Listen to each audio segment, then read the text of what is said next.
everyone, and welcome to this next session of the conference, during which we're going to be tackling the topic of ESG.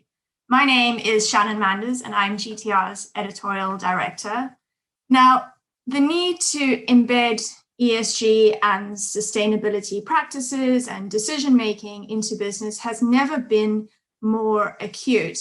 And the trade and export finance community has a really important role to play in this.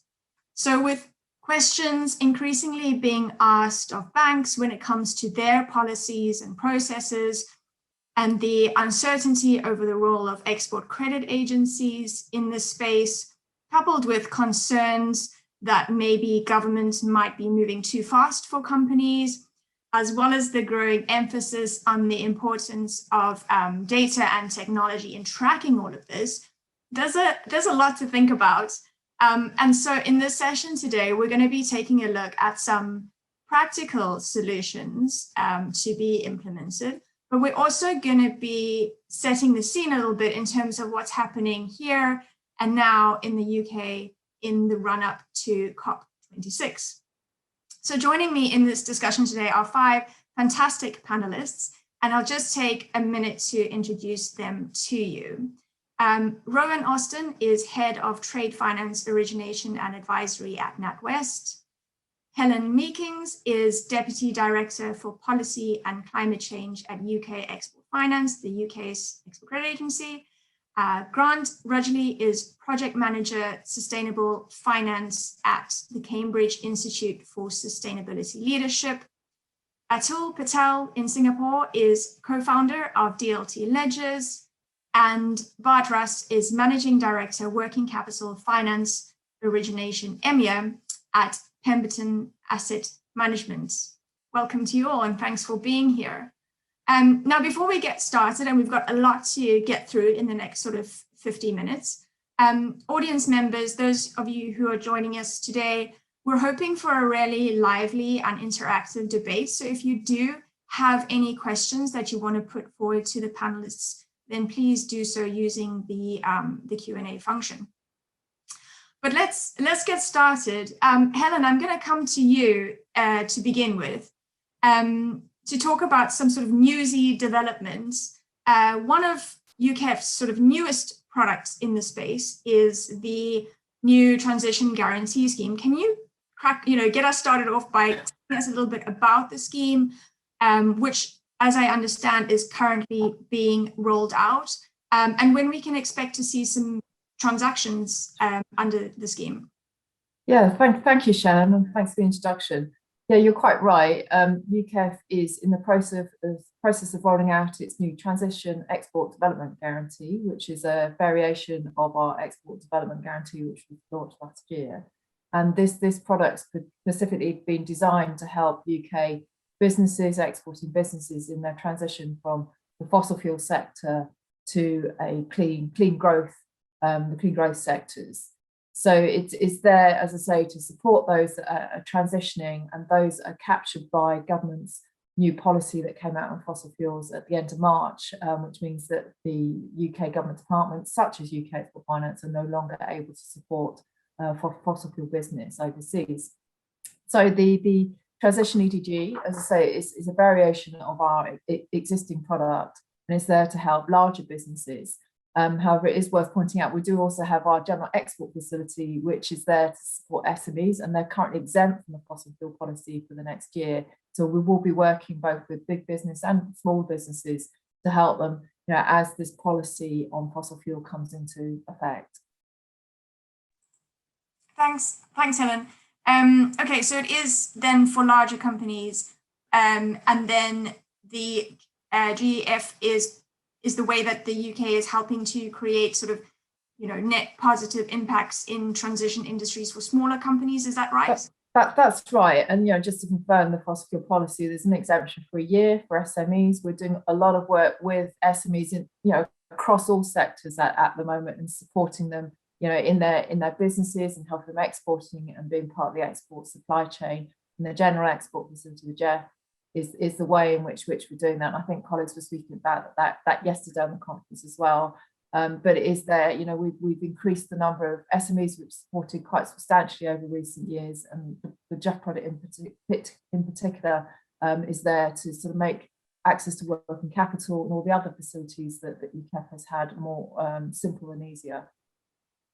Yeah, thanks, Helen. And I guess some context to this conversation, we've heard, and government has heard, that UK companies have warned that this withdrawal of support could hurt their supply chains. I guess is the context for this entire conversation today. So I'm keen to come to the other panelists to see what their views are on this new UKEF scheme and whether it's going to provide the help that these companies have been calling for.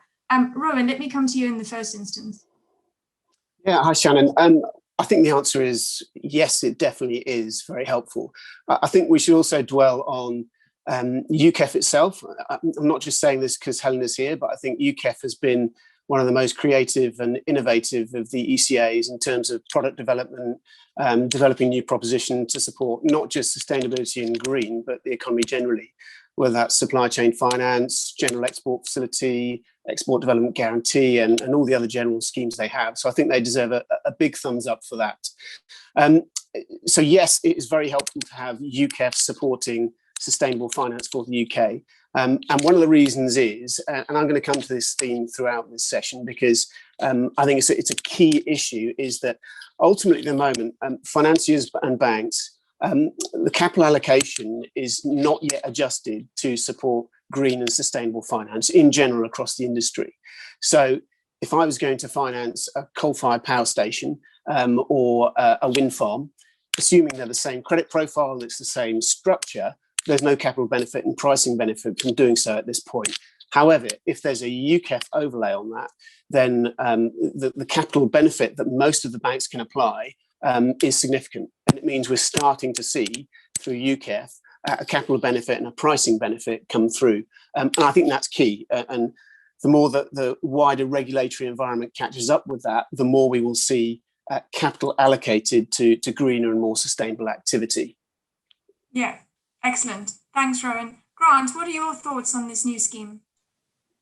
Yeah, thanks, Shannon. So I think that the concern for those that we work with in the Centre for Sustainable Finance at the university is, and those are investors and banks, is simply around how credible the transition plan attached to this facility is. So I think that's the phrase, is that, you know, they need to have transition plans in place that are credible.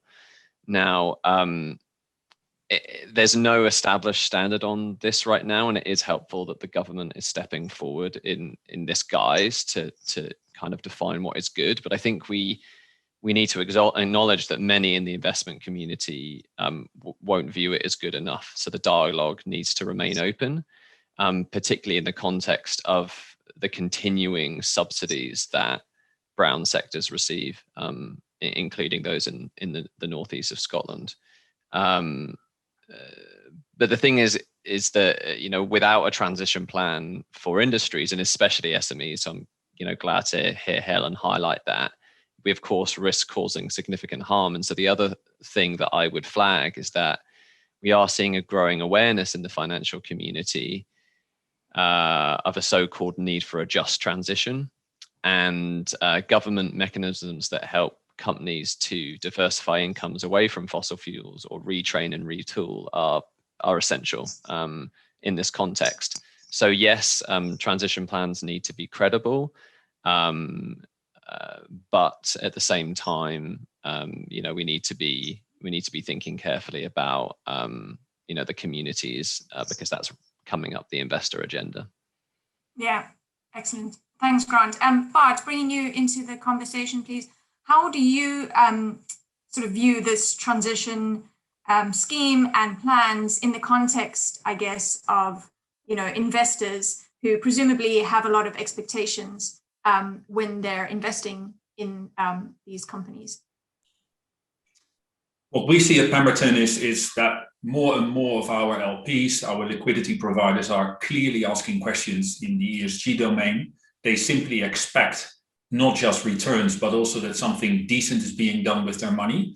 So more and more are actually having hard contractual obligations that money needs to be invested in the right supply chains for our working capital fund.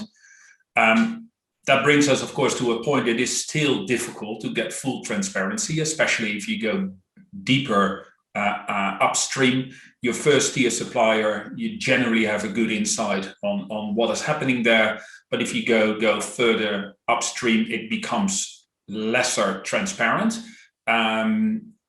However, that is also the state of where we are. Compare that to a few years ago where there was utterly no visibility. And if I compare that to my days when I was at Philips leading the procurement division, it was very, very hard to actually get a good understanding of what happens in your tier 2, tier 3, and sometimes even deeper tier.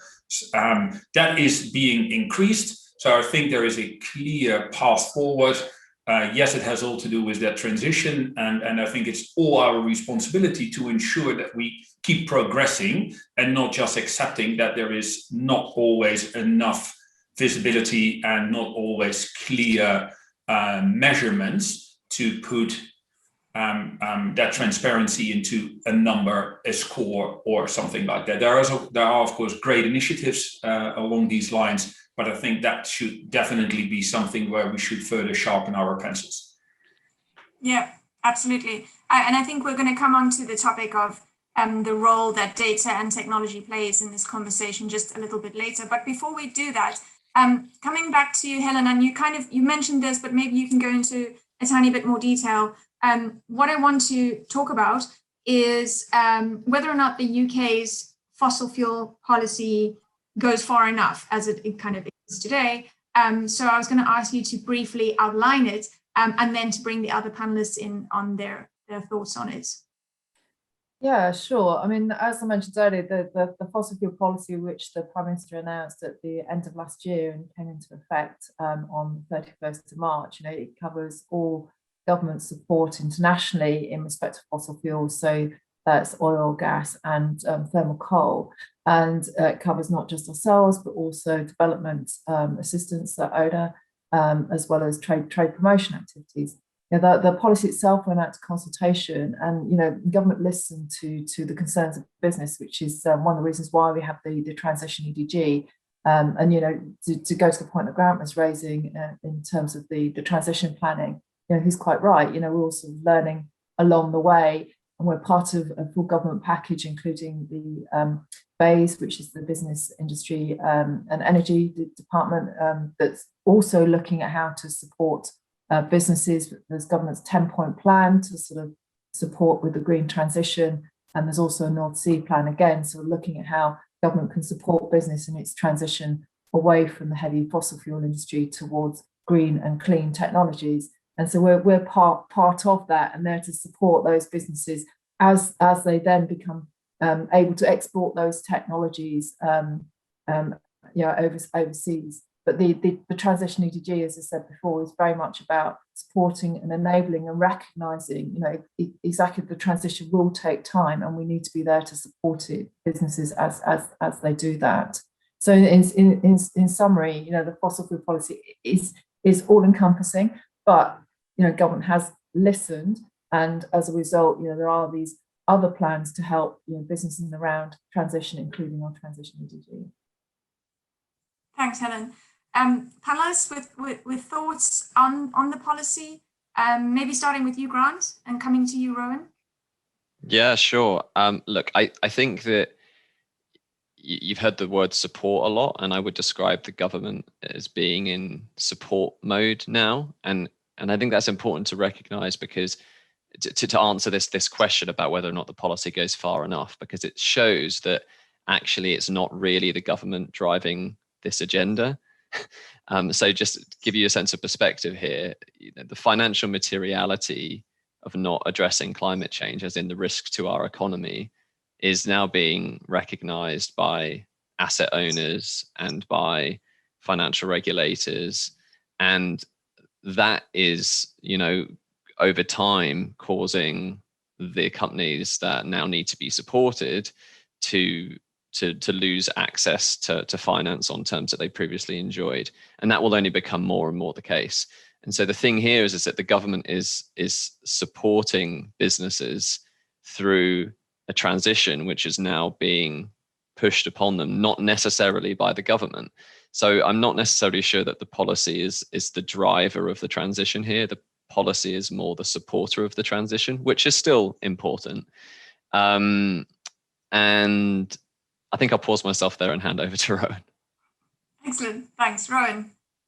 Yeah, thanks, Karen. I mean, I agree with that, essentially, that this is all about question of balance when we're talking about transition. So it's very difficult to be absolutely binary in talking about sectors that are good, sectors that are bad, particularly when you're talking about transition from one to another.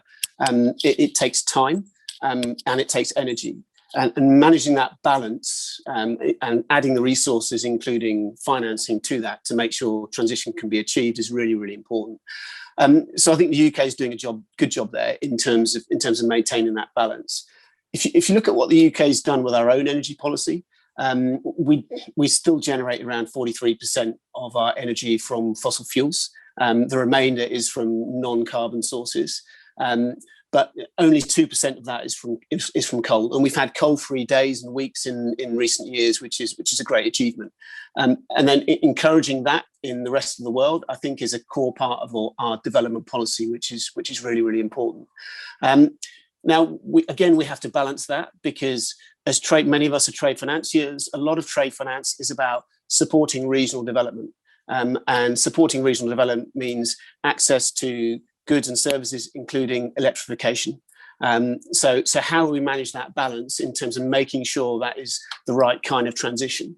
I think when we talk about balance, if we look at what some of the commodity traders are doing, that's a really interesting balance, because for the biggest commodity traders, Vitol, Glencore, Gunvor, Trafigura, they made nearly $500 billion of revenue last year. They trade 7 billion barrels a year in terms of oil and petrochemicals. So hydrocarbons are central to their business. But what they are doing is, at the moment, trying to achieve a balance of still investing to a certain extent in hydrocarbons for a transition period, while also using that cash flow to invest in sustainable energy such as solar and wind.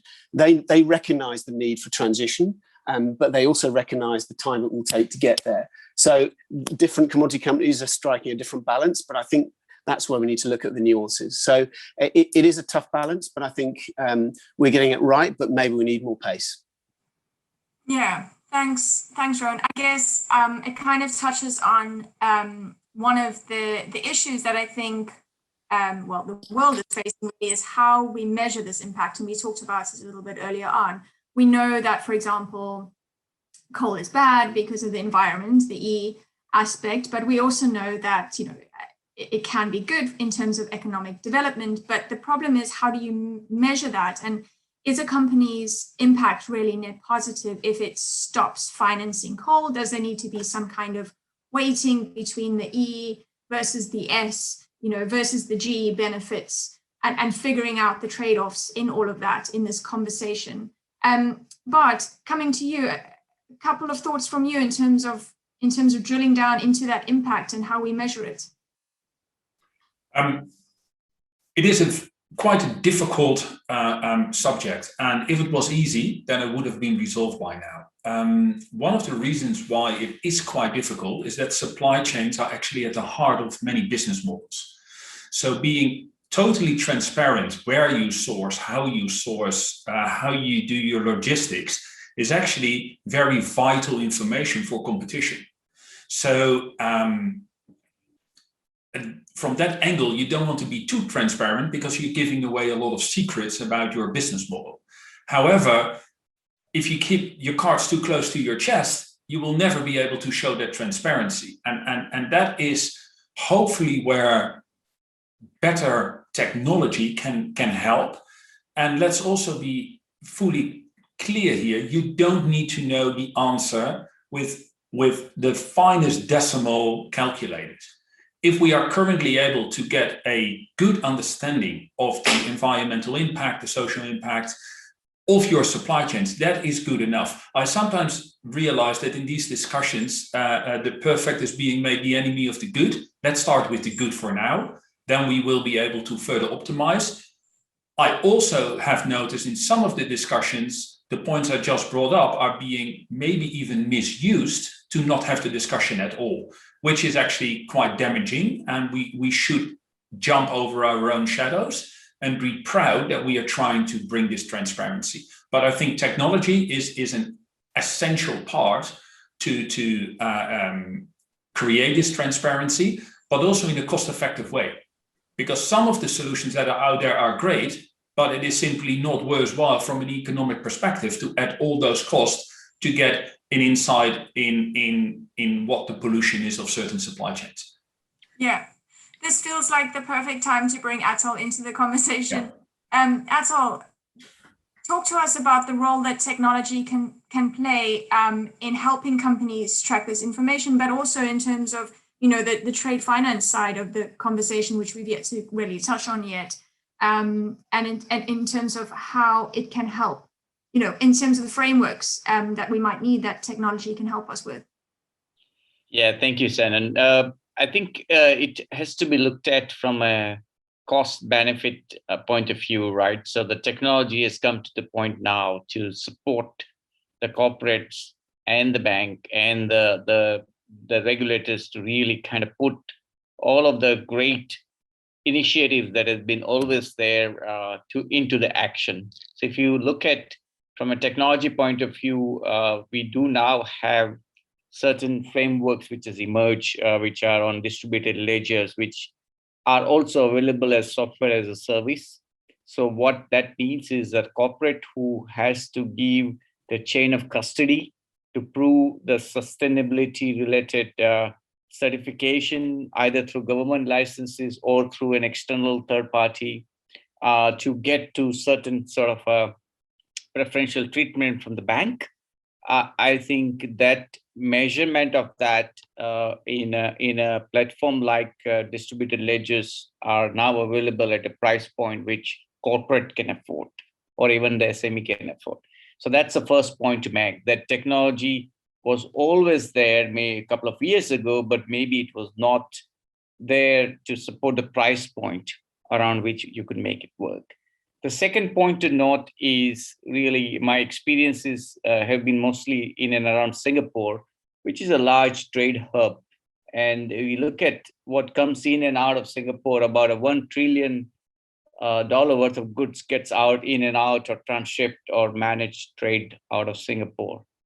Out of that, if you look at the trade, about $90 million of that trade is already kind of green or sustainable.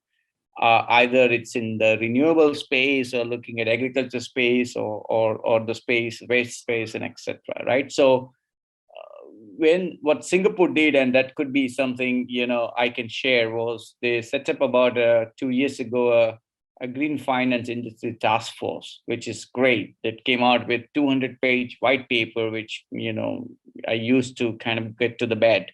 And then I realized that this is great stuff, but what can you practically do?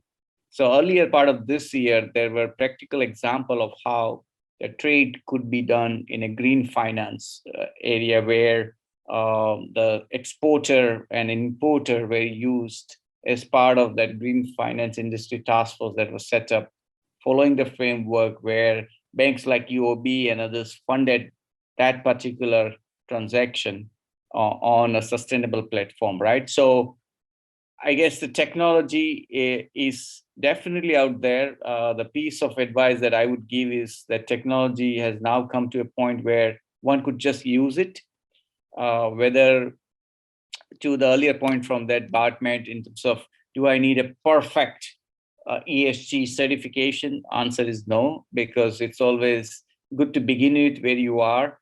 And technology like a distributed ledger can allow you to have independent assessment validated at source.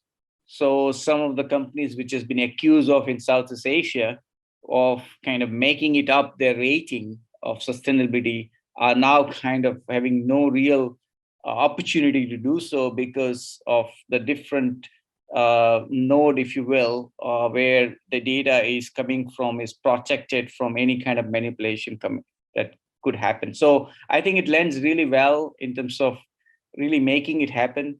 My view would be that if you pick up Singapore and you pick up UK, and both of them has now announced MLETR compliance, meaning we could do electronic trades between two countries. We could then look at pick up the slice of the market that comes from an export point of view from UK into Southeast Asia, and see whether you could really play the technology to support corporates, technology to support the bank, as well as to the consulting company who kind of, make their money by selling the ESG kind of reports to the corporates. They could all be part of this network and do more and more of those sustainable trade digitally, right? I think that's probably where I see technology can enable a lot of this great talk that happens into practice. And I would, in my mind, if we speak again next year, we would look at to see how much of the sustainable and green finance trade that happened cross-border, and maybe a percentage point wise, if Singapore has, 90 billion trade out of 1 trillion is green and sustainable, I can tell you only 4 transactions have happened so far, which are actually following the green finance framework. So can we get to some sort of adoption curve and remove the challenges in that is probably where my personal preference would be. Yeah, so still kind of early doors in terms of what's happening in Singapore. Yeah, exactly. The technologies exist. So like we have a program where we allow SMEs to kind of give them free access to come and look at this framework. Corporates can get started fairly quickly. Banks can come and look at their own existing TF offering and say, look, now I'm going to launch a green finance offering, which supports the green industry task force framework that came out with, which has got certain criteria in terms of climate change, climate adaptation, resource resilience, things like, biodiversity. So things like that, we have already kind of made an application already, which corporates can use, which the bank can also see, and there is a tracking around it. So all of that is already done, but I think proof is in the pudding on the adoption. So it's still early days, but I would say this year is a tipping point in terms of making this happen, at least in Southeast Asia where I live. Yeah, excellent. Thanks, Atul. So Rowan, bringing you into the conversation, this is an interesting framework that Singapore has rolled out. From my sort of understanding, I don't think the UK has a similar sort of green trade finance framework. Does it need one? Would it help if all the banks kind of came together? I see pockets of various financial institutions, coming up with their own frameworks, but do we need a coordinated effort? So I think that's what's happening essentially, is we are seeing individual financial institutions developing their own views in terms of what sustainable finance means, and qualification and categorization of that. I think it's worthwhile putting trade finance in perspective alongside the wider sustainable finance principles. Essentially, we have green loans and green bonds where the proceeds of those are used for sustainable purposes. And then we have sustainability linked loans and bonds whereby it's essentially capital provided to a corporate to enable them to meet certain KPIs that are based on sustainability. And there's huge appetite for that, right? We've seen more than $50 billion invested in ESG instruments so far in 2021. So as Bart has said, huge appetite. Now, what we've seen is frameworks starting to be developed and put in place for these types of structures. So the Loan Markets Association has put in place green loan principles, and the International Capital Markets Association has put in place principles for green bonds. The EU started to put together, which should be implemented this year, a sustainable finance taxonomy, which again will put in place principles for sustainable finance across the EU, which is likely to be adopted by the UK as well. All these frameworks essentially are driven by engaging and embedding the principles of the Paris Agreement in terms of sustainable finance. But it's sort of, as you alluded to, Shannon, in trade finance, it's much earlier days. Now, the reason for that is, as we all know, trade is much more complex. It's multi-layered, it crosses many jurisdictions, there are many more counterparties involved. So rather than the one-hit sort of capital and liquidity provision that is provided by green bonds and sustainability-linked loans, trade is much more complex. Now, the flip side of that, the sustainability benefit of getting it right, if we get the frameworks right in trade finance, are much more significant because we know how much sustainability impact is locked into supply chains. So again, it's very early days. We're seeing the ICC committees work together to put together some principles on sustainable trade finance. Other multilaterals such as the EBRD and the IFC are again starting to work on green trade finance frameworks. So I think it's starting to happen, but it's not there yet. I guess the risk of not having clear frameworks is that, as you said, Shannon, we all go off and do our own different things. So we have a fragmented and disorganized market. So, for example, if I have a client with a general guarantee facility, but I issue one of those guarantees and it's used for the purposes of a solar project, does that count as sustainable finance, sustainable trade finance? Some banks will say yes, some banks will say no. If I issue an import letter of credit for a sustainable import, let's say of palm oil, does that count if I can't necessarily prove that that's come from a sustainable source? If I have a supply chain finance facility for a wind farm manufacturer whereby the pricing is the same rather than differentiated for suppliers based on their sustainability profile, again, does that count or not? Different banks, different financiers will have different answers. So I think it is important that we get to a framework that enables standardization, enables us to drive forward what we're trying to do in our industry. Yeah, Rowan, just to add in there, to look at, there are certain banks in Singapore which are obviously there in UK, right? So, and I do see there is an opportunity to kind of join the forces there, because obviously Singapore has got a pretty clear rule on what you just explained, which is what the Green Finance Industry Committee has come out with. And, each of the banks in Singapore are following that because MAS has made sure that that needs to happen for green finance. Right. So there could be an angle between UK and Singapore. We should definitely connect more on that. We'll take this offline, as they say. Absolutely. Grant, coming to you on this point, technology and frameworks, how are you guys, what are your guys' sort of perspective on that at CISL?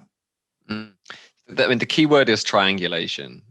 So by that, I mean that technology today can help us triangulate far better on a version of the truth at the beginning of the supply chain. Satellites, remote sensing, Rowan's mentioned soft commodities there a few times with palm oil. The challenge today is about paying for that triangulation and supporting its implementation. So Bart mentioned, that we can do some of these things today, but it's a case of who pays for this additional monitoring, who gathers the data, etc. And I think if there's a focus for government support of supply chains, it's about improving the provenance, improving improving the version of the truth that everyone can trust. Now at CISL, we think that existing financial pipes, financial mechanisms can be used to not only incentivize those at the beginning of supply chains to become more sustainable, but also to move information about what is happening. So have those existing financial pipes carry further information, sustainability data, in essence. So we actually did a consortium-led project called Project Trado, which included major corporates like Sainsbury's and major banks like Rabobank, Standard Chartered, and so on, which showed how digital trade finance could be used to execute what we call a data for benefit swap, i.e. the producer provided additional sustainability data in exchange for some preferential trade finance terms using the rating of the corporate, the ultimate buyer. And as a result, you're using the trade finance architecture to both provide a benefit and access data. So I think that, this is the future as the digitization of trade finance accelerates. And I think I would just underline that I view this, and actually the Institute is increasingly viewing this as one of the key focuses for sustainability over the coming years. We can't solve for scope 3 emissions, and we can't solve for the Paris targets if we don't understand supply chains better. So unless we solve this, we can't solve it. Yeah. Grant, I'm going to stick with you for a sec, because I've got many pots on the boil here, but I'm sticking with you. Can can you tell us a little bit, sort of briefly, what you guys are doing today to empower financial institutions to recognize nature-related financial risk? It's a tiny bit of a diversion, but you've just started talking to us about what the Institute is working on. So I thought this might be a nice sort of follow-up to that. Sure, thanks, Shannon. Yeah, so I mentioned earlier about how a big driver for where we are today is that the recognition of climate change is a highly material, in essence, a catastrophe risk that endangers our very existence and way of life. And, you know, it was 5 or 6 years ago, we with partners were doing the work that's today informed that consensus, and we're now doing the same, but with nature. And so you have climate-related financial risks, which led to the Task Force for Climate-Related Financial Disclosures, TCFD. And we've been working for the past year and a half now on nature-related financial risks. And it's the same principle. It's that there are risks such as zoonotic disease, of which COVID is an example, that can emerge from nature as a result of the way that we treat nature, that pose a risk to our way of life and our economy, that are financially material, both to the portfolios of banks and investors. So we've been demonstrating that materiality through the creation of what we call a handbook for nature-related financial risk. And we're now doing use cases with financial institutions from around the world, asset managers and banks, showcasing specific examples of risk to basically inspire others to do the same and to demonstrate the materiality of the issue. And this is, of course, all feeding into the Task Force for Nature-Related Financial Disclosures, TNFD, which was launched 2, 3, 4 weeks ago now. So this is the next frontier, as it were, and it will, just like we've seen with climate, we believe, provide the drive to understand supply chains better. Because if you understand supply chains better, then you can understand where the risk is in your portfolio from these nature-related financial risks. Yeah, that's really interesting. Thanks, Grant.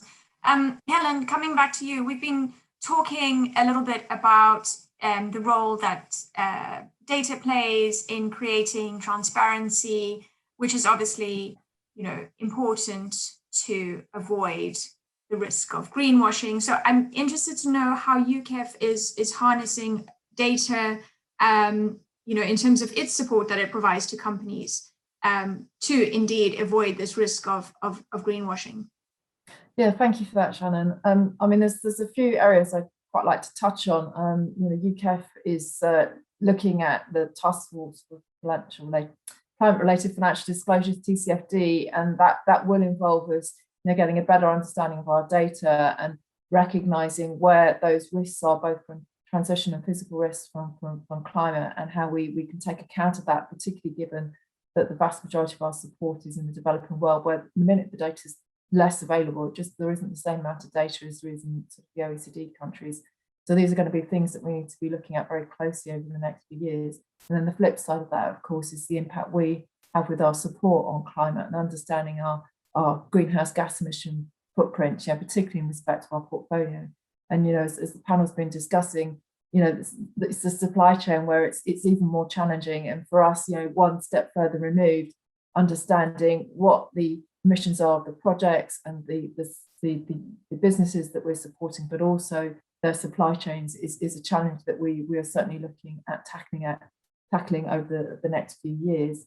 I think where we get comfort is where others have been talking about bringing things together. When you're talking more broadly about environmental and social governance criteria and frameworks, you know, we've used, for example, the green bond principles, which are already out there, to help us define how we provide support to our green direct lending, so our clean growth direct lending. You know, so using what's already out there and what is established. And I think we've seen similarly, you look at areas on the environmental and social risk management side, which are very well established. You know, the International Financial Corporation, the IFC, has standards, has been around for quite a long time. You could argue they're a little bit out of date now, but they do have standards in helping financial businesses and sectors understand the environmental and social risks associated with projects. So it has been done before and it can be done again. It's bringing those areas of expertise together, the multilateral development banks, the commercial banks and the likes, the export credit agencies, bringing together all that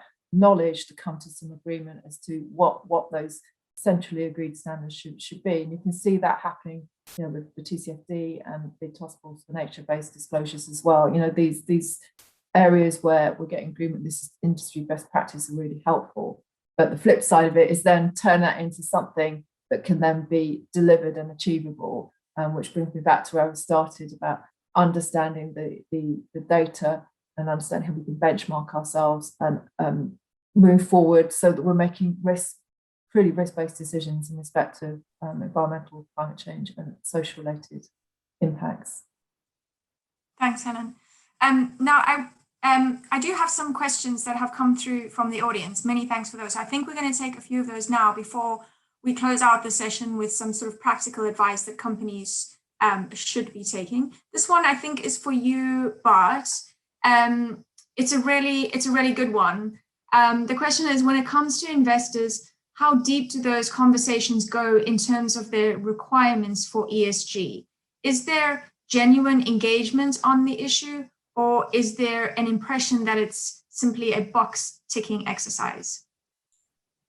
I would definitely not say it's a box ticking exercise. Interestingly, what was mentioned earlier is that there is no capital benefit currently. The interesting thing is, of course, for non-bank financiers, that has never been an issue anyways. So they are looking for returns, alpha, but if they decide that they don't want to invest in certain things, that is their decision. So it is much easier to actually implement ESG mindsets for non-bank financiers. The discussions we have vary, and I must tell this secondhand because I'm not having direct discussions with investors, but definitely not a box-ticking exercise. It goes much deeper, and some of them are extremely clear in what industries they do not want to invest, and others want to have an understanding why we decided that certain trades are suitable, taking ESG concerns into account. So I think it varies, but there is a more and more clear trend towards definitely not greenwashing and box-ticking exercises. Yeah. Thanks, Bart. And maybe to add, please. I think too often it is sort of being seen as, oh, you're gonna lose returns if you are too green. That is definitely not the case. There are fantastic opportunities out there that are taking the ESG concerns into account and actually do deliver right returns. And maybe even more so than a few years ago, because actually there are so many projects, so many supply chains where you can choose from. So you can actually really focus on those that are meeting your criteria. It's no longer eating out of the returns if you want to invest in an ESG type of matter. Yeah. And asset managers are looking for those opportunities where investors can invest in. That is our task, to bring those to the surface, and they are more and more available, and therefore it becomes actually easier to invest in an ESG way. Great. Now, I have a few more questions from the audience, but I have a suspicion that we're going to answer them in the next section, which is really what action needs to be taken. So I'm keen to come to all of you on this for a sort of piece of practical advice or information that you would give companies today in terms of, understanding their ESG footprint or putting a plan in place. Atul, perhaps I'll start with you. Yes, so I think if I have to give one takeaway, that would be to really, I think there is definitely a framework plus the technology out there which can help you get started.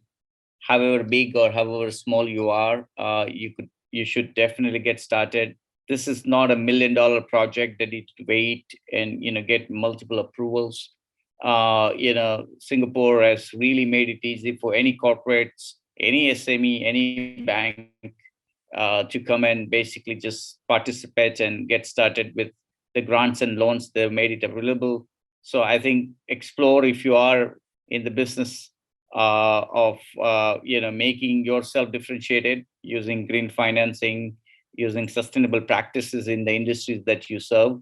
I think it's no better time than now to really get started, and it doesn't cost much. Thanks, Atul. Rowan, to you next, and then a sort of add-on question, which is one of the questions from the audience, is what do you think is a bank's biggest challenge in terms of exploring and steering more green trade finance?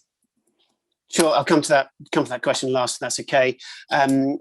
So in terms of corporates, I think Grant hit the nail on the head in terms of the most important thing here is scope 3 emissions. Most corporates, banks are focused very much on what we can do with our direct operations, scope 1 and scope 2. But what we do know is that 80% of a corporate's carbon emissions is locked up in the supply chain in scope 3. So it is really, really important to leverage data, to leverage the technology that's available to understand and be able to assess those supply chains. And that's starting to happen, that's starting to be available.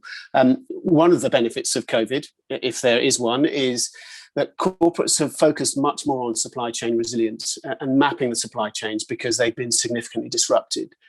That's meant quite an investment in supply chain management platforms for a lot of corporates, which means the data is starting to be there to start to assess ultimately the carbon impact of that supply chain. It does need to go beyond just large corporates. What we've recognised is that in a lot of mid-corporates and SMEs, they recognise there's a really big challenge in terms of how do they assess the downstream impact of the carbon impact of their supply chain.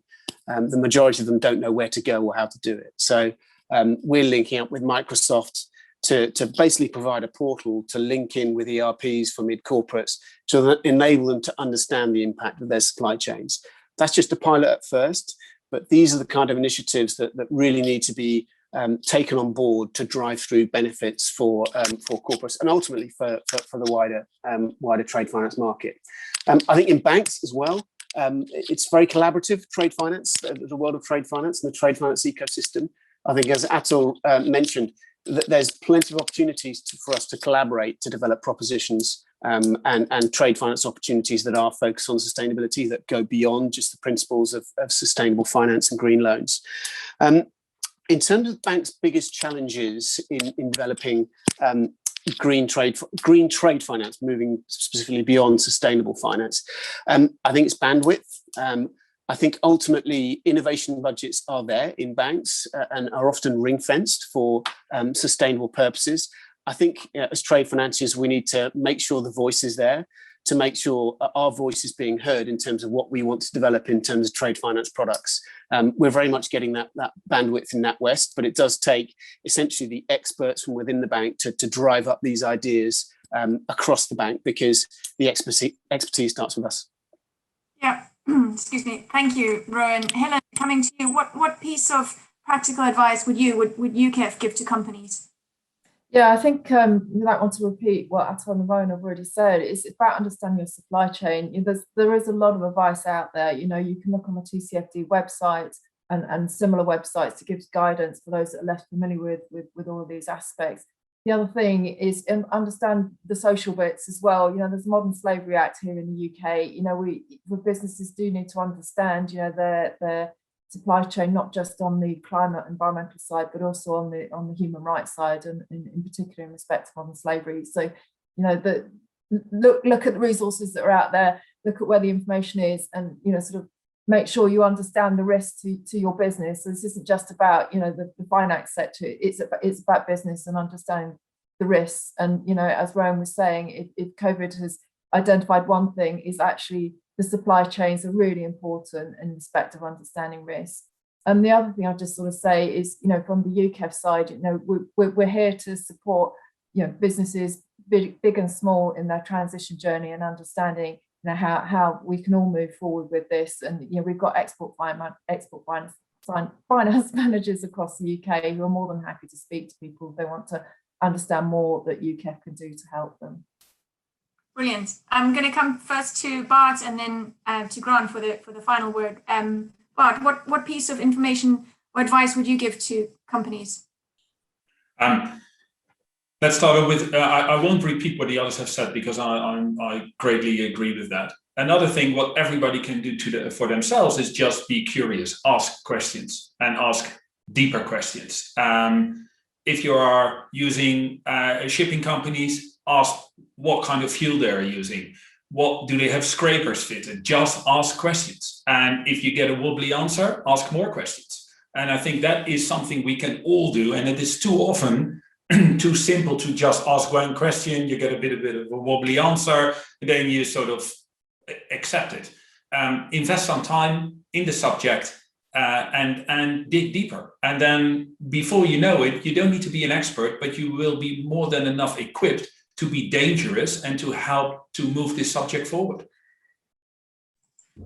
Thanks, Bart. Grant? My message for businesses is you are not alone. I mean, your bank, your suppliers, your employees, your shareholders, it's highly likely that one of them is going to want to support you with time, with money, with expertise to help you understand your ESG footprint. That support could be, like I said, technical, financial, time. And the thing is, if you can demonstrate as a business that your carbon footprint is reducing, and that you understand your interactions with the natural world, and that you have an engagement with your community, and you understand the ESG footprint of your supply chain, then it is highly likely that you're going to be able to acquire and retain talent, that you're going to be able to retain the best employees going forward. And like I said earlier on, the backdrop of asset owners, investors, and others seeing climate change as a financial risk means that if you're a business and you understand the ESG footprint of your supply chain, then you're going to be much better positioned over the coming years to access capital. So yeah, you're not alone, and there are lots of incentives and reasons why businesses should and can spend time and money on this today. Yeah, thank you, Grant. And thanks to all of you, Atul, Bart, Helen, Rowan, and Grant, for your insights today. There have been a few questions come in from the audience that will live in the sort of Q&A function on the platform. So, I mean, if the five of you want to log in and answer them a little bit later today, I'm sure that will be greatly appreciated by the people that have posed them.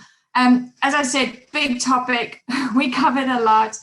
It's been a pleasure to speak with you all today. Thank you for sharing your insights, and thanks to everybody that's tuned in. Goodbye.